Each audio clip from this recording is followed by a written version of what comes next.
بسم اللہ الرحمن الرحیم۔ صحیح البخاری حدیث نمبر 7228۔ کتاب نیک ترین آرزوؤں کے جائز ہونے کے بیان میں باب نیک کام جیسے خیرات کی آرزو کرنا۔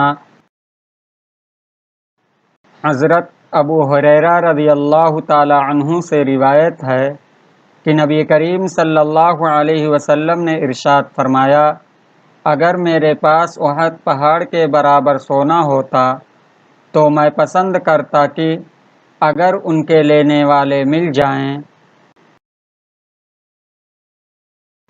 تو 3 دن گزرنے سے پہلے ہی میرے پاس اس میں سے 1 دینار بھی نہ بچے سوائے اس کے جسے میں اپنے اوپر قرض کی ادائیگی کے لیے روک لوں۔